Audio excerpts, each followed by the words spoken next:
Bueno, si os parece, vamos a comenzar. Simplemente avisaros de principio que la sesión será grabada para que luego la podáis tener disponible vosotros o cualquier otro compañero que no haya podido asistir hoy, ¿vale? Voy a compartiros la pantalla y luego al final, cuando terminemos de ver todos los temas de la investigación, sí que quiero aprovechar para haceros un par de comentarios que creo que pueden ser interesantes y un poco recoger vuestras opiniones también, ¿vale? Bueno, ya estamos de lleno, hemos terminado ya la fase de mapeo y ya estamos de lleno con la fase de investigación, pensando sobre todo en alumnos de segundos cursos de grado medio, grado superior y primero de bachillerato, ¿vale? Que son los que presentan propuestas innovadoras. Los alumnos que son de primeros cursos de grado medio, grado superior y cuarto de la ESO todavía tienen prácticamente 15 días para ir presentando los retos del mapeo, ¿vale? Pero os acordáis que el calendario para los segundos cursos es más apretado por el tema de las prácticas de final de curso que terminen en el mes de febrero o programas de Erasmus y demás para no tener en ese sentido problemas, ¿vale? Bueno, en la investigación, en principio os diría, hemos terminado el mapeo, han sacado una serie de conclusiones sobre las necesidades que ellos detectan dentro del ámbito económico donde se hayan propuesto trabajar y a partir de ahí empieza la investigación. ¿En qué resumiríamos la investigación? En ver de las hipótesis que ellos han ido estableciendo durante todo el tiempo del mapeo, van a encontrarse con hipótesis que van a poder corroborar y van a encontrarse con otras hipótesis que realmente solo residen en su propia imaginación. Es decir, ellos creían que su usuario principal, el cliente principal, tenía una serie de necesidades, pero claro, lo que vamos a ver es si esas necesidades que ellos estaban pensando que ese cliente tenía, si son ciertas o no son ciertas. Esto significa que empezamos en la parte, digamos, más compleja para ellos de su trabajo. A mí muchas veces me preguntan, ¿y esto implica que tenemos que ir a encontrar al cliente? Pues sí, implica tener que ir a encontrar al cliente. Uno de los grandes problemas que tiene el emprendimiento es que muchas veces el emprendedor se enamora de su idea. Su idea es fantástica, es maravillosa, me la van a quitar de las manos y seguro que voy a vender como churros mi producto, mi servicio va a ser el más demandado y bueno, voy a reventar el mercado porque esto nadie ni se lo espera siquiera, ¿no? Y luego se encuentran con la dura realidad.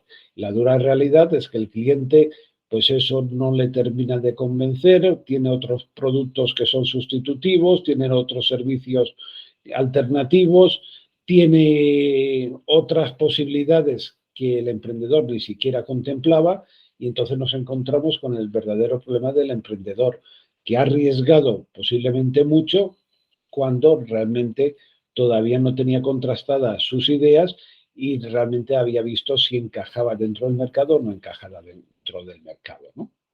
Ahí es donde está la importancia de este periodo de investigación. Ver si las necesidades que nosotros pensábamos que tenía el cliente, si son ciertas o no son ciertas, si esas necesidades las podemos contrastar o no. ¿Qué ocurre si al final de todo el proceso de investigación nos damos cuenta pues que la mayoría de las hipótesis que habíamos establecido no se confirman? Bueno, nos tocaría pivotar, nos tocaría revisar toda la fase de mapeo, no es ni la primera vez ni la última que esto suceda, equipos de alumnos que cuando están al final de la fase de investigación se encuentran que no encaja lo que ellos estaban trabajando con realmente las necesidades, ¿no? Bueno, pues no les queda más remedio que pivotar. ¿Es un problema insalvable? No, no es ningún problema insalvable. ¿Por qué? Porque si han hecho todo el proceso, ya el hacerlo por segunda vez es mucho más ligero el proceso, ¿no? Con lo cual, pues prácticamente en una semana, 10 días, podrían llegar a establecer el proceso, empezando desde el mapeo incluso, ¿no? Es decir, a mí me ha pasado con equipos que han tenido que repetir completamente todo el proceso, pero por una decisión directamente de ellos. Es decir, te lo plantean, les das el feedback y dicen, bueno, ¿y entonces qué hacemos? ¿Empezamos de cero de nuevo? Pues si queréis, sí, ¿no? Ya han habido equipos que han empezado de cero y han llegado a tiempo perfectamente, y hay otros equipos que dicen, pues no vamos a empezar. Bueno, pues no pasa nada, no empecéis. Es decir, pero sí que es importante que os deis cuenta dónde ha estado el error, el fallo, ¿vale? Dentro de esta fase de investigación nos encontramos con los tres itinerarios, de nuevo, el de producto, innovación de experiencia de cliente o de modelo de negocio. Cuando entramos en la innovación de producto, nos vamos a encontrar que la primera ficha que habitualmente vamos a trabajar es la ficha de la empatía.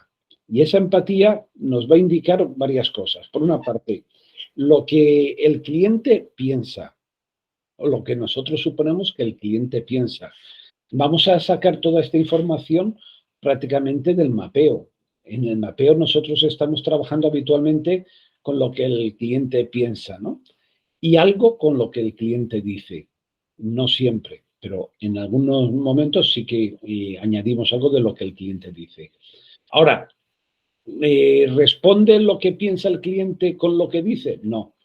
El cliente piensa una cosa, pero luego a la hora de enfrentarse con el mercado dice una cosa diferente.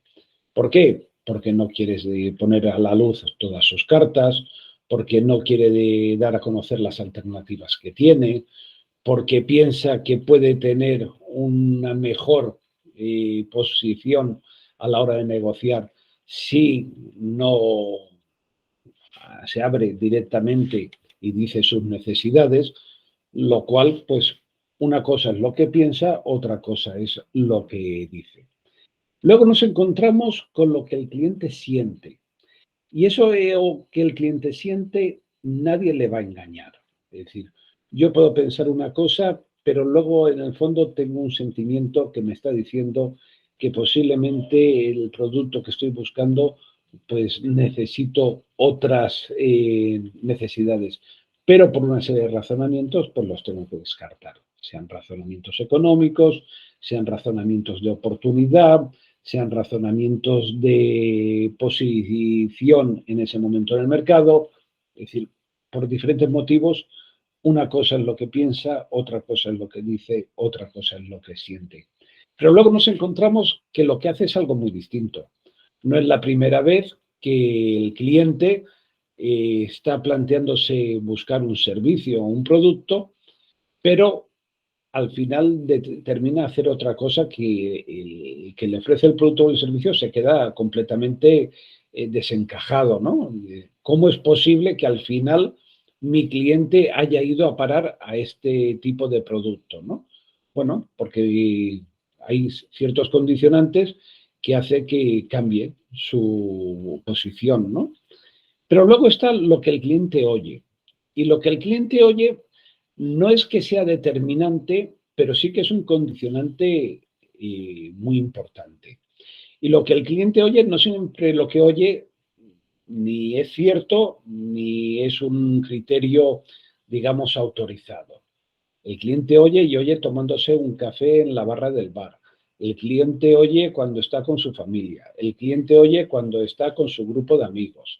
El cliente oye muchas afirmaciones que son muy gratuitas y muy fáciles de ofrecer. Pero la realidad es que eso que oye el cliente le está condicionando, ¿no? Y nosotros tendremos que pararnos a ver qué es lo que está escuchando el cliente. ¿Qué le dice el cliente? Porque esto es como el que tiene el angelito en un hombro y el diablillo en el otro, ¿no? Y está debatiéndose entre una posición u otra y en función de lo que está escuchando, pues pivoto más hacia un lado, pivoto más hacia otro, ¿no? bueno, pues lo que oye también tenemos que pararnos a analizarlo. Y luego está lo que el cliente ve. Y lo que el cliente ve es esa primera impresión que tiene el cliente. ¿Cómo lo capta el cliente un producto, un servicio, una necesidad, una oportunidad? Y ahí sí que nos tenemos que detener mucho en el que ve el cliente, porque muchas veces el cliente en un porcentaje muy grande se va a dejar llevar en cierta forma por lo que está viendo, ¿no? Es decir, y muchas veces lo que ve no se razona suficientemente, pero lo cierto es que lo ve y eso le puede llegar a impactar, ¿no? Bueno, con esto tendríamos un perfil mucho más completo de nuestro cliente principal, ¿no? Con lo que piensa, con lo que dice, con lo que siente, con lo que hace, lo que oye y lo que ve. A partir de ahí, ¿qué otra ficha podríamos ver? Nos encontramos con una ficha que nos va a servir para ir resumiendo las hipótesis que habíamos establecido en el mapeo. Nos encontramos con lo que el usuario necesita y tenemos que llegar a reflexionar por qué el cliente estaba necesitando eso, qué es lo que está buscando realmente por detrás. El que aquí aparezcan solo 4 cuadros de necesita y 4 cuadros de por qué, no significa que, bueno, tenemos que rellenar la ficha con 4 necesidades y se ha terminado. Si podemos hacer 8 necesidades, pues mejor que mejor. Si hacemos 6, hacemos 6. Si hacemos 5, 5. Y si hacemos 3, pues tenemos 3, ¿no? Es decir, que no es limitativo el que la ficha ponga 4 cuadros para que detectemos qué necesidades. Sí que un poco buscaríamos cuáles son esas 4 necesidades más fundamentales que entendemos para el cliente. Pero, repito, si podemos complementarlo con otras necesidades, aunque sean complementarias, aunque sean secundarias, es interesante el poderlo hacer, ¿no? Porque esto nos va a permitir tener muchos más argumentos a la hora de diseñar el producto o el servicio que el cliente está buscando. Cuando hablamos de producto, muchas veces hablamos de imagen y nos encontramos con esta ficha que alguien puede pensar, nos están tomando el pelo, es decir, si está completamente en blanco. Es cierto que está completamente en blanco, pero ¿en qué consistiría en esta ficha? Si yo necesito ver un formato para mi producto, ¿qué hago habitualmente? Pues me puedo ir a un centro comercial, a un supermercado y cojo el móvil y fotografío productos similares al que yo estoy pensando, ¿no? Para ver qué formatos, qué colores, qué tipografías, cómo se presenta. Y todo esto me permite, hoy en día el uso de los móviles me permite el ir haciendo muchas fotografías y luego esas fotografías las voy pegando, esas imágenes en esta ficha. ¿Y qué tengo al final? Pues tengo un mapa con todas las imágenes una al lado del otro. Por ejemplo, si quisiéramos diseñar una cerveza nueva, ¿no? Pues, ¿qué haría lo primero? Pues fotografiar qué tipo de botellines de cerveza se utilizan en el mercado. Si son todas ámbar, si hay de cristal blanco, si hay de cristal verde, qué alternativas hay, qué tipos de cuellos hay, y podría empezar a analizar por qué unas tienen unos colores, otras otros colores, por qué unos tipos de cuello de botella, otros tipos de cuello de botella. Pero esto me facilita el tenerlo una al lado de la otra y verlas todas, ¿no? Esto me puede pasar con cerveza, me puede pasar con perfumes, me puede pasar con muchos productos, ¿no?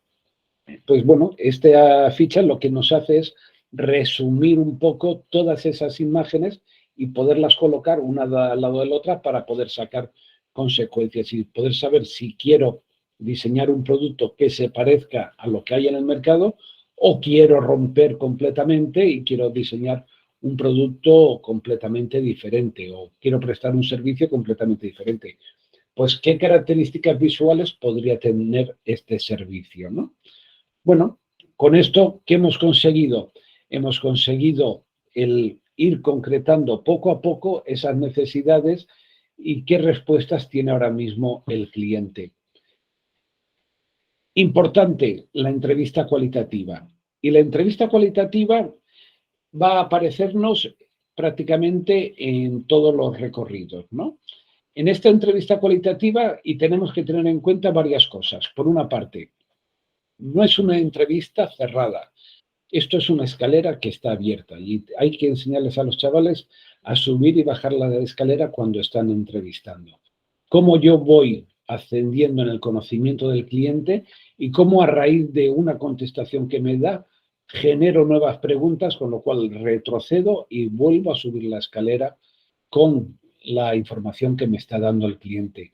Tenemos que ir a preguntas abiertas, tenemos que dejar que el cliente hable, tenemos que dejar que él nos dé toda la información posible y nosotros estar atentos a recabar toda la información posible y a indagar sobre la información que nos está ofreciendo el posible cliente. Es una técnica que es tremendamente interesante. ¿Por qué? Porque les vamos a tener que obligar a una escucha activa con respecto a las personas que están entrevistando. No voy a hacerle 4 preguntas y que me responda 4 preguntas. Si hago eso, me voy a encontrar con una ficha que sí, que al final tendré las respuestas a las preguntas que yo le he hecho. Podré decir qué he descubierto, podré decir qué creo que me faltó por descubrir en un momento dado. Me impactará alguna cosa, tendré preguntas que posiblemente si lo tuviera de nuevo delante, en este caso sí que las haría, ¿no? Pero además me ha dado una serie de información, ¿no? Esta entrevista hay que prepararla previamente, es decir, tengo que marcarme qué quiero yo conseguir con la entrevista, quiero describir exactamente sobre qué voy a hablar en la entrevista que haga y tengo que plantearme qué preguntas quiero hacer. Y esas preguntas van a ser las mismas la primera vez que las formule que la última vez que las formule. No, son preguntas que las voy a ir modificando, las voy a ir ampliando, las voy a ir perfeccionando. Me voy a encontrar con cosas que ni me planteaba y que la información que me están dando las personas que entrevisto me va a abrir puertas y me va a dar nuevas pistas para preguntar sobre elementos que ellos consideran que son importantes, ¿no? Bueno, pues hay que ir reformulando estas preguntas y conforme termino de cada entrevista, pues desarrollan la ficha, ¿no? Y a partir de ese trabajo de reflexión afrontan una nueva entrevista. ¿Cuántas entrevistas tengo que hacer? Las que quieran. Es decir, yo creo que es fundamental el que sean conscientes de que cuantas más entrevistas hagan, más información real van a tener. Aquí lo importante no es lo que ellos piensan, sino lo que piensa el usuario. Cuanto más me aproxime al perfil del usuario, por su edad, por su condición social, por su condición laboral, por su ámbito, ámbitos donde se mueve en el tiempo libre. Es decir, cuanto más me aproxime a ese perfil que yo me había establecido como cliente principal, pues lógicamente la información que voy a tener va a ser más veraz. ¿Cuál es la realidad que nos vamos a encontrar en muchos casos? Pues chavales que van a hacer la ficha y prácticamente se la van a inventar entera. Esa es la realidad. Que nos vamos a encontrar muchos chavales que no me da tiempo, ahora verás qué pronto. Aquí hago yo 8 fichas esta tarde y ya tengo 8 entrevistas más. Vale, de acuerdo. Pero esto les va a tener un riesgo para ellos importante. Y es que cuando saquen las conclusiones, muchas conclusiones van a ser incongruentes unas con otras, con lo cual les va a hacer descartar respuestas ciertas porque he metido respuestas que yo personalmente me he inventado, con lo cual yo mismo me estoy creando un problema, ¿no? Con esto podríamos ya tener claro, es decir, con respecto al producto, qué hipótesis de las que yo me había planteado en el mapeo son ciertas o tienen visos de ser ciertas y cuáles yo pensaba que el cliente opinaba, pensaba, creía de un determinado modo y me he encontrado que las respuestas pueden ir por un camino completamente diferente. Es decir, resulta que el cliente, cuando le pregunto actualmente cómo satisface una necesidad concreta, pues el cliente me puede encontrar que toma soluciones que yo ni me esperaba, ¿no? Pero que a él le funcionan. Bueno, pues si le funcionan, lógicamente eso le va a condicionar a la hora de buscar un producto alternativo si le merece la pena o no le merece la pena, ¿no? Sea un producto, sea un servicio. Con esto terminaríamos la fase de producto. ¿Alguna duda, alguna pregunta que queráis? ¿Sigo? Si entramos a la experiencia de cliente, ¿qué nos encontramos? Que es mucho más trabajoso que el producto. ¿Por qué es más trabajoso? Porque el producto me da una respuesta muy concreta a una necesidad muy concreta. En cambio, cuando estamos hablando de experiencia de cliente, nos podemos encontrar que el mismo producto los clientes lo toman de formas muy diferentes. Yo, por ejemplo, si quedo para tomar un café, el café objetivamente es el mismo, quede en un tipo de cafetería o en otro tipo de cafetería. Ahora, yo como cliente no puedo buscar lo mismo tomándome un café cuando voy a hacer un negocio que tomar un café cuando estoy en mi tiempo libre, que tomar el café cuando estoy con los amigos.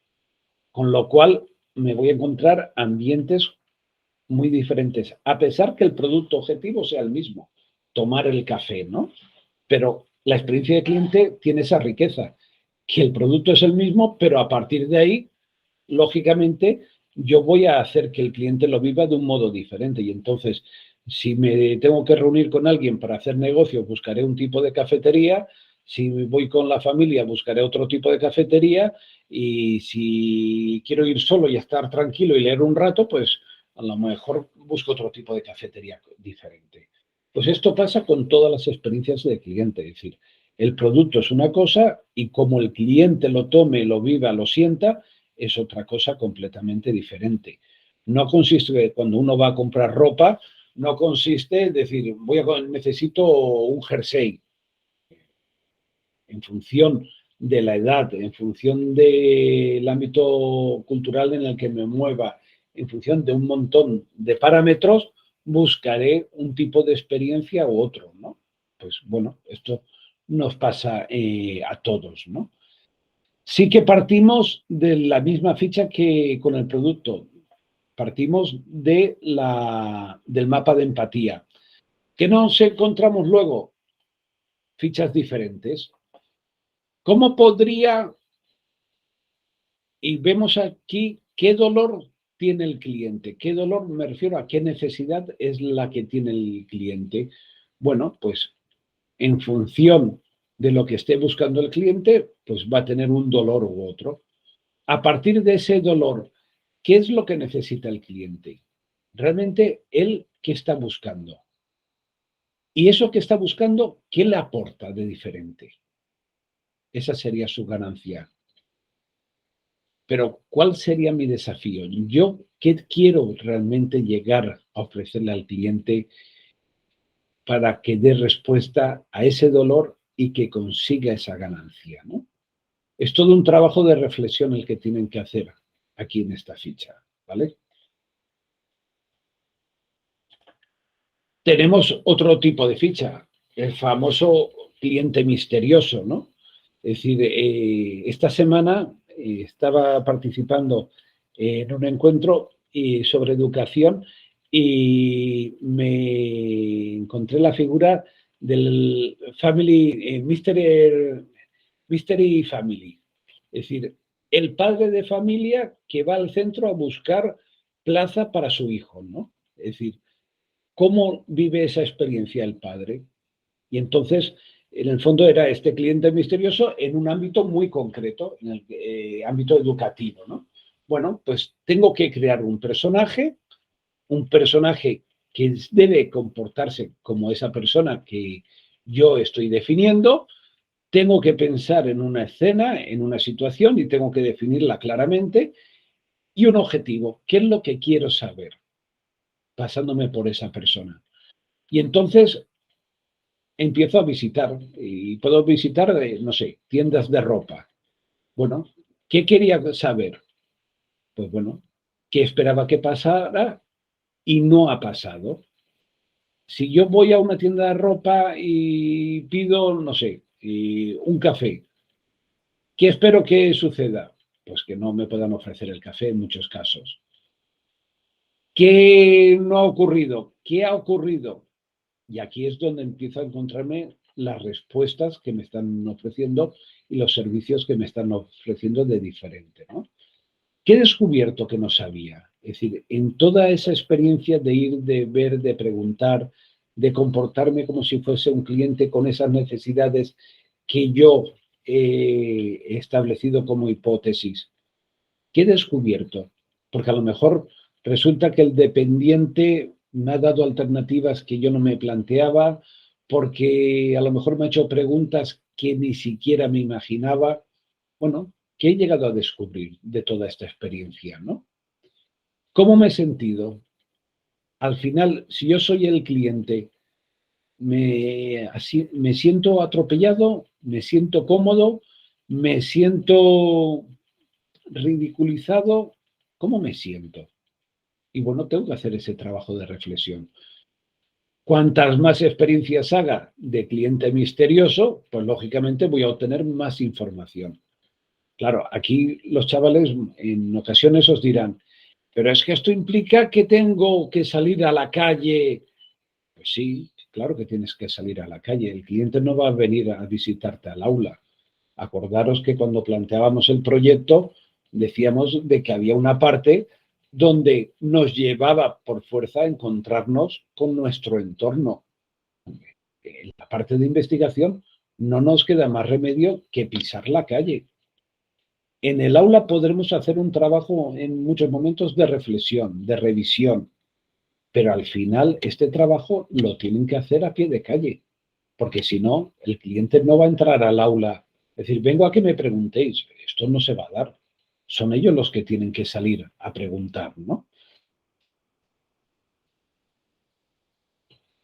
Y terminaríamos con la entrevista cualitativa. Cuando ya hemos recogido toda esta información, establecemos la ficha de la entrevista cualitativa, establecemos qué preguntas queremos verificar, qué elementos queremos comprobar y no nos queda más remedio que entrevistar a las personas.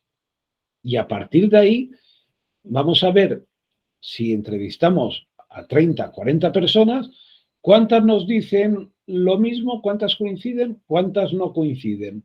¿Cuántas nos reafirman alguna de las hipótesis que hemos establecido? ¿Cuántas hipótesis de forma reiterada nos vienen abajo? No me vale el hacer una entrevista y decir, no, es que me ha dicho que lo que le he preguntado que no lo tiene como necesidad. ¿Vale? A lo mejor esa persona no lo tiene como necesidad. Ahora, si le pregunto a 20 personas más, ¿los 20 coinciden que no es necesidad? Cuidado, entonces ya sí que me planteo que puede ser cierto, ¿no? Pero no porque uno me diga, no, eso no es así, lo tengo que creer. Bueno, es una opinión y lo registro, pero tengo que comprobar esa opinión, a ver si se me repite más veces o no se repite más veces, ¿no? Bueno, pues evidentemente tenemos que terminar siempre con las entrevistas cualitativas. Con esto tendríamos la parte de investigación de la experiencia del cliente. ¿Alguna pregunta que queráis? Paso a modelo de negocio. Bueno, coincide que el mapa de empatía, el point of view y el fotovídeo puede ser necesario también en el modelo de negocio, ¿vale? Puede ser fichas que sean en ese sentido atractivas. ¿Qué otras fichas tenemos?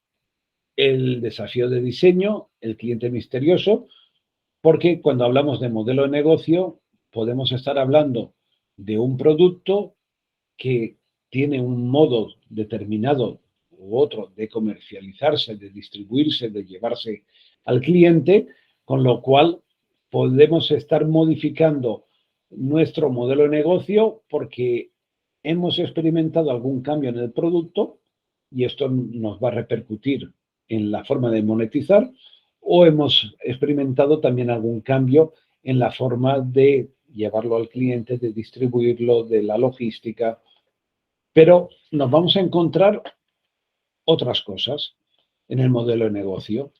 el benchmarking. ¿Qué hacemos aquí? Vamos a establecer diferentes comparativas y vamos a ir confrontándolo. Es decir, yo quiero compararme, imaginaros, con comparativa 1 que sea, el sujeto 1 que sea McDonald's, el sujeto 2 que sea Burger King, el sujeto 3 que sea la hamburguesería que hay en el barrio esquina, ¿no? Y yo quiero comprobar, es decir, los jóvenes cuando van a comerse una hamburguesa, pues qué cosas van buscando y yo qué puedo ofrecer mejor o qué no puedo ofrecer mejor. Y empiezo a establecer comparativas. Pues voy a compararme en la agilidad en el servicio. Voy a compararme en la diversidad de productos. Voy a comparar el espacio, lo que sea lo más cómodo posible. Voy a comparar y puedo estar estableciendo comparativas diferentes. Y a partir de ahí, de estas comparativas, empiezo. Yo, con respecto a McDonald's, habíamos dicho espacio. Lo que yo he diseñado para que la gente esté es más cómodo, le ofrece más comodidad que McDonald's o menos comodidad. Y si me comparo con Burger King, ¿tengo más comodidad o menos comodidad? Y si me comparo con la hamburguesería de la esquina, ¿tiene más comodidad o menos comodidad? El otro criterio que había dicho, no sé, calidad de la comida. Pues con respecto a McDonald's, ¿tengo yo más calidad en la comida o menos calidad? Y con respecto a Burger King y con respecto a la hamburguesería, es decir, voy estableciendo comparativas diferentes y me comparo con sujetos diferentes. Y en unos posiblemente pueda estar mejor posicionado yo y en otros estará mejor posicionado mi competidor. ¿Qué me hará esto ver? ¿Qué cosas tengo que modificar de lo que yo pienso que es la respuesta ideal? ¿Qué tengo que modificar para ofrecerle el mejor servicio al cliente? No, es que resulta que para mí, entiendo de que Burger King ofrece más comodidad que yo a nivel de instalaciones. Bueno, pues tendré que analizar por qué me está ofreciendo más comodidad a nivel de instalaciones. ¿Qué me está ofreciendo Burger King que no estoy ofreciendo yo? ¿Qué puedo ofrecer yo para mejorar mi oferta a nivel de comodidad y equipararme o superar en un momento dado a Burger King? Y con respecto a la hamburguesería de la esquina, ¿estoy mejor posicionado o peor posicionado? Pues oye, estoy mejor posicionado. Vale, perfecto. Es decir, pero mi cliente cuando tenga que elegir entre un servicio u otro en un sitio o en otro, va lógicamente a hacerse estas comparativas. Yo tengo que elegir quién, dónde compro ropa, por ejemplo, de segunda mano. Y tengo Vinted y tengo 4 o 5 cadenas más de ropa y tengo tiendas también a nivel de barrio que están vendiendo ropa de segunda mano. Bueno, ¿qué me ofrece cada uno? Y voy a establecer comparativas. Y si yo quiero ser mejor que el otro, pues tengo que ver en qué elementos soy realmente mejor y en qué elementos, si soy peor, pues cómo puedo modificar esto para poderme situar en un punto de mayor competitividad con respecto al sujeto con el que me estoy comparando, ¿no? Esta ficha es importantísima. Y es importantísima porque les va a dar respuestas muy concretas a comparativas que ellos van a establecer. ¿Vale? Como siempre, la última ficha, entrevista cualitativa.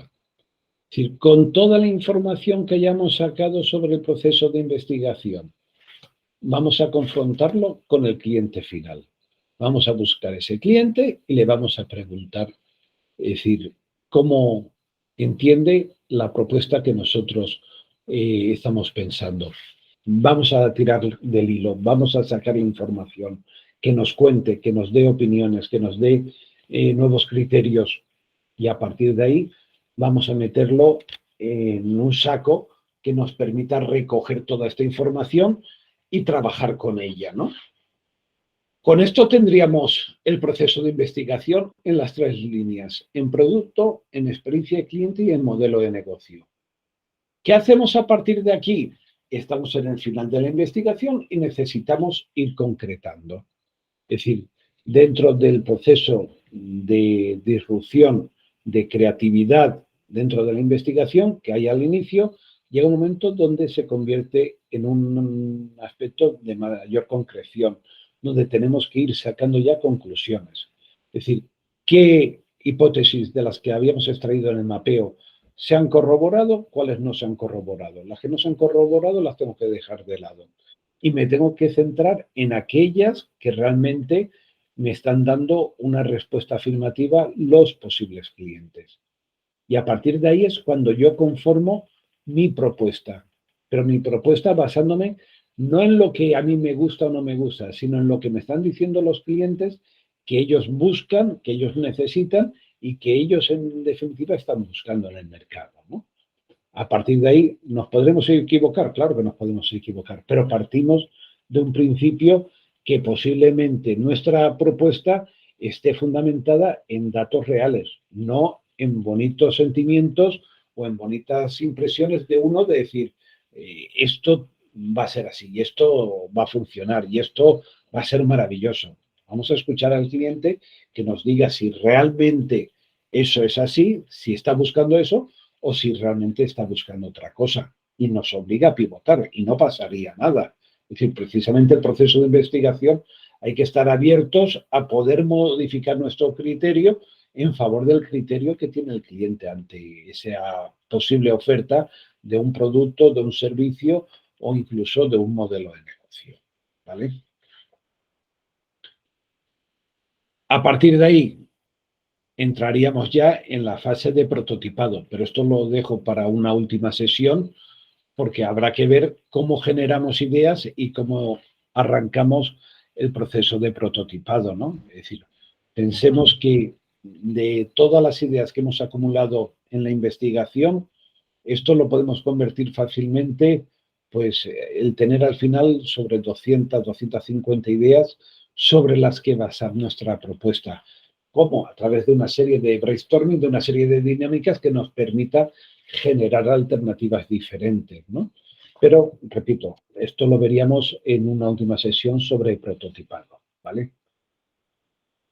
¿Alguna duda que tengáis?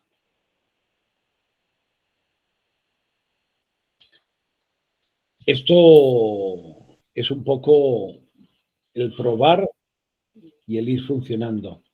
Y muchas veces, pues nos vamos a encontrar con algunas dificultades porque los chavales se nos vienen abajo porque pensaban que lo tenían ya muy masticado y se encuentran que no, que realmente no está tan masticado. Noemí, levantas la mano. Sí, hola, buenas tardes. Mira, una pregunta. Estaba mirando y en la parte de la entrevista, tanto la del producto como la que se le puede hacer al cliente, yo veo unas fichas, pero sí que se me ocurre a lo mejor hacerla tipo online. Sí, perfectamente. ¿Por qué? Es decir, tú puedes hacer un cuestionario, mandárselo a ciertos conocidos o amigos de tus padres y tal, para poder coger la información, porque hacerla personal, como tú dices, es más laborioso, porque tienen que ir y tal. Y creo que si la pudiéramos hacer desde el centro, tipo online, ¿estaría bien eso? A ver, te va a servir para algunas cosas, para otras no, pero para algunas sí. Por ejemplo, el hacerla al principio en online puede ser una ayuda importante. ¿Por qué? Porque voy a lanzarlo a lo mejor a 60, 70 personas que conozco. Y de una forma rápida, en 2, 3 días, tengo 60 o 70 entrevistas hechas. A lo mejor lanzo 60 o 70 y luego me contestan 30. ¿Vale? Perfecto. Es decir, pero ya tengo 30. Si yo tengo que salir a hacer 30, seguro que le voy a tener que dedicar mucho más tiempo. Ahora, pega que tiene que no voy a poder trabajar en esa tira y afloja, en ese tirar del hilo y sacarles la información. Yo le voy a preguntar 8 preguntas, o 5 preguntas, o 3 preguntas, y me van a contestar esas 3 preguntas, punto y final. ¿Tiene sentido que luego le vuelvas a enviar otra vez preguntas sobre? Yo creo que no, que va a ser en ese sentido, si le envías un segundo cuestionario, posiblemente en lugar de contestarte 30, te contesten 3 o 4, ¿entiendes? Y si enviáramos ya un tercer cuestionario, posiblemente ya no te contestase nadie. Pero como una primera toma de contacto y para sacar unas primeras impresiones y reelaborar las preguntas con más certeza, yo sí que lo podría utilizar perfectamente. Vale, muchas gracias. Sí, Ana, Cristina. Buenas tardes, gracias por explicarlo. Bueno, yo también soy docente en el IES Tirant Lo Blanc, me he incorporado un poquito más tarde, pero estaba escuchando todo lo que decías. Tengo una pregunta sobre todo relacionada con el apartado de la experiencia, con el desafío de diseño. Me cuesta diferenciar un poco la distinción que hay entre dolor y necesidad, en este caso, con la problemática que nos lanzaba el Patronato de Turismo Costa Blanca, bueno, a los chavales. Sí, sí. ¿Me podrías dar Sí. alguna pincelada más para que...? Mira, el dolor es eso que sí o sí necesito resolver. Es imprescindible. Es decir, podrá tener la propuesta otras cosas y me alegraré y será mucho mejor. Pero hay elementos que son fundamentales que dices, esto tengo que resolverlo. Por ejemplo, imagínate una piedra en un zapato. Sí o sí tienes que pararte, quitarte el zapato y sacar la piedra. Luego el zapato será más cómodo o más incómodo. Lo ataremos con cordones y lo tendré más sujeto, o será con velcros o será con cremalleras. Pero por lo pronto, párate y saca la piedra. Porque no me vale que porque el zapato lleve velcro, dejar la piedra dentro. Al final iré cojo perdido, ¿no? Entonces, el dolor es eso que necesito resolver imprescindiblemente. Lo más básico, lo más sencillo, pero necesito resolver esto. Ahora, necesidades. Si además hiciera, si además pudiéramos y si además le añadimos y si le ponemos, perfecto, será maravilloso, pero el dolor tengo que resolverlo. Si resuelvo las necesidades, pero el dolor no lo he resuelto, mi producto es muy difícil que encaje. Ahora, si resuelvo el dolor y tengo muy pocas necesidades les puedo ir añadiendo y sacar nuevas versiones posteriormente. Cuando sacamos, por ejemplo, un coche, ¿qué hacemos? Hay una serie de dolores que el cliente está buscando y hay elementos que son básicos y a partir de ahí saco otras versiones superiores y ya le añado al coche, además del climatizador, le añado el techo eléctrico y además del techo eléctrico, en otra versión los acabados son de más calidad y además tengo un filtro especial que, perfecto, pero cosas que necesito, pues el poder ir fresco, que será cuando ponga el climatizador bizona o trizona o cuatrizona, pero al menos que vaya fresco. Si no voy fresco, no me vale el coche. Es decir, esa es la diferencia entre el dolor y la necesidad. El dolor es fundamental, es básico, y la necesidad puedo incorporársela. De hecho, habrá veces que encontremos un dolor, pero en cambio necesidades las detectemos y digamos, sí, pero en este momento no las añadimos las respuestas a esas necesidades. Vamos a dar solo respuesta a esta y a esta, y las demás las dejamos. ¿Por qué?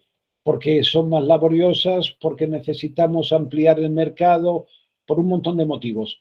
De momento nos centramos en 2 necesidades más, que junto con el dolor tenemos una propuesta sólida.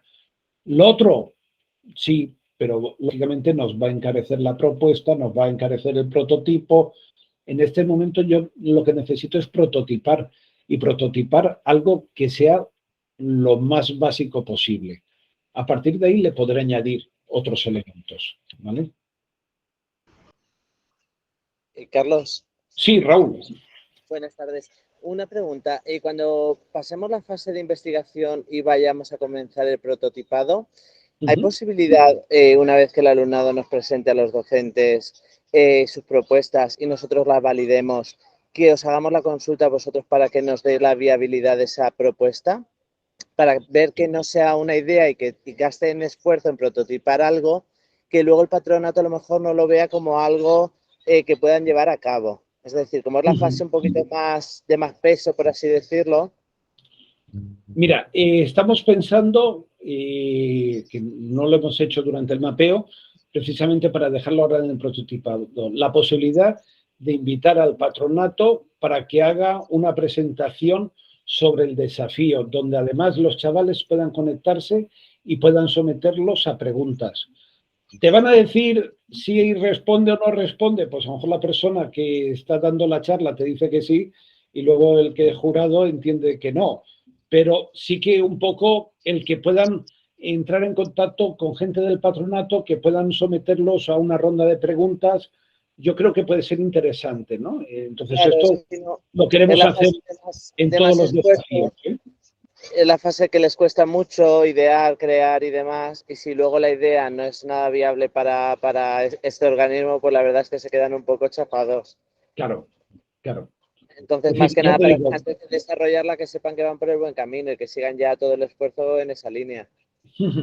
ya te digo, la idea es ofrecer una serie de sesiones que la gente se pueda conectar online, que pueda verlo en online y que, aunque sea por WhatsApp, que pueda pasarnos las preguntas, ¿no? Para no complicar todo un montaje, decir, ¿y cómo conectamos los alumnos que están en ELDA con alumnos del Tirán lo Blanc, con alumnos de Salesianos y que se puedan comunicar? Sería complicado. Pero bueno, si lo metemos en online y pueden hacer preguntas, aunque sea a través de WhatsApp, pues bueno, Sí. podríamos tener al menos esa posibilidad de poder entrevistarlos y que nos puedan dar un poco su visión más cercana y que ellos también puedan preguntarles sobre dudas que les pueden surgir durante el proceso, ¿no?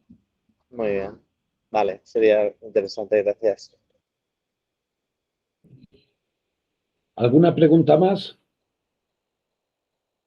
Bueno, os comento, de todas formas, si os surge cualquier pregunta, cualquier duda, como siempre, o a través del WhatsApp o en el correo, nos tenéis a vuestra disposición. Os comento dos cositas. Por una parte, se está creando, se ha creado un equipo pedagógico para el proyecto. Un equipo pedagógico que sobre todo nace a raíz de todo el cambio legal que ha habido, de la LOMLOE y demás, que deja muchos huecos sin definir y quedan muchas lagunas y nos estamos encontrando con muchas dudas a nivel de centro y a nivel de docentes, ¿no? Entonces, os vamos a pasar a todos una serie de preguntas para el que quiera que conteste y el que no conteste.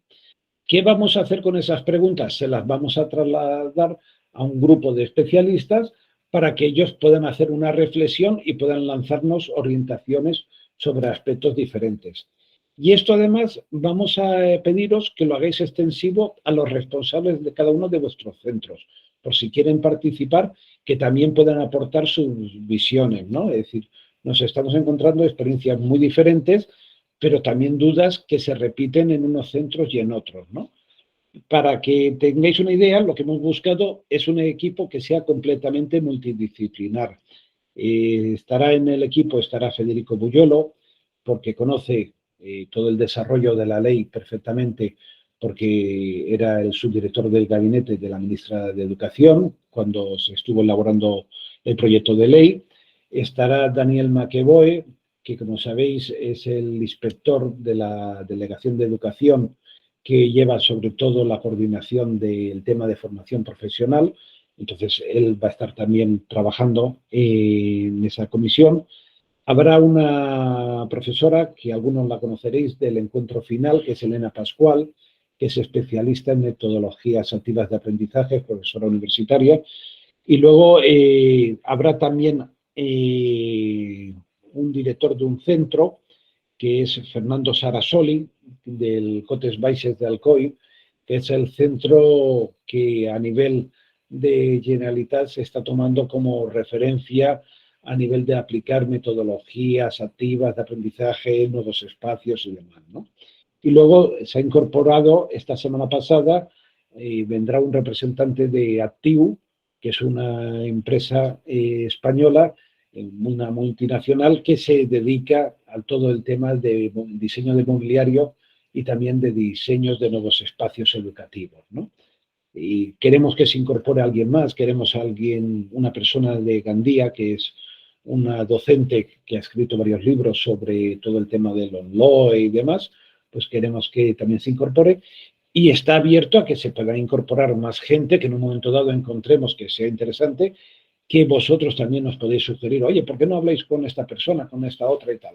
Perfecto. No queremos que se haga un grupo especialmente numeroso, porque si no el trabajar sería muy farragoso, pero sí que sean perfiles muy complementarios unos con otros, ¿no? Y que puedan dar una reflexión rica a nivel de orientaciones, que no es que lo que digan tenemos que hacerlo, pero en un momento dado yo creo que puede ser interesante el tener una reflexión por parte de diferentes especialistas y que nos den sugerencias y a partir de ahí nosotros en nuestro centro pues intentamos aplicar o intentamos hacer o a lo mejor lo tomamos como referencia o como apoyo para tomar otras decisiones, ¿no?